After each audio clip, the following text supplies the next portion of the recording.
செய்தியை பார்த்து வருகிறோம். ஒரே நாடு ஒரே தேர்தல் விவகாரத்தில் திமுகவின் ஊதுகுழலாக இபிஎஸ் செயல்படுகிறார் என ஓபிஎஸ் விமர்சனம் செய்திருக்கிறார். 2022 இன்னும் 27 அமாவாசைகள் தான் இந்த திமுக அரசு இருக்கும் என்று இபிஎஸ் கூறியிருப்பதாகவும் ஓபிஎஸ் குறிப்பிட்டிருக்கிறார். இது தொடர்பான விவரங்களுடன் செய்தியாளர் சுபாஷ் பிரபு இணைந்திருக்கிறார். சுபாஷ் பிரபு, விவரம் என்ன? ஓ பன்னீர்செல்வம் ஒரு முக்கியமான அறிக்கையை வெளியிட்டிருக்கிறார். அந்த அறிக்கையின் அடிப்படையில் ஒரே நாடு ஒரே தேர்தல் என்ற கொள்கையில் இரட்டை நிலைப்பாட்டை எடுத்த திமுகவின் ஊதுகுழலாக எடப்பாடி பழனிசாமி செயல்படுவதற்கு கடும் கண்டனம் தெரிவித்திருக்கிறார். அதன்படியாக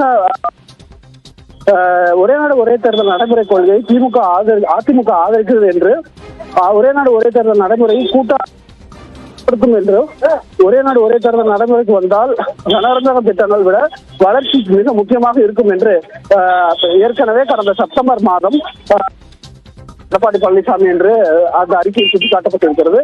ஆனால் தற்போது ஒரே நாடு ஒரே தேர்தலில் தாங்கள் சொல்லக்கூடிய மாற்றங்களை கொண்டு வந்தால் அந்த மாற்றத்தின் அடிப்படையில் அதை ஏற்றுக்கொள்வோம்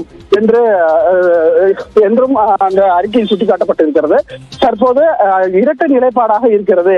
அன்று ஆதரவு தெரிவித்து விட்டோம் என்று சொல்லிவிட்டு தற்போது மாற்றங்களுடன் இது செயல்படுத்த வேண்டும் என்று சொல்லக்கூடிய இரட்டை நிலைப்பாடுக்கான காரணம் என்ன என்பதையும் கேள்வியாக வினாவாக வைத்திருக்கிறார் ஓ பன்னீர்செல்வம். முற்றிலுமாக முரணாக திரு எடப்பாடி பழனிசாமி செயல்பட்டுக் கொண்டிருக்கிறார்.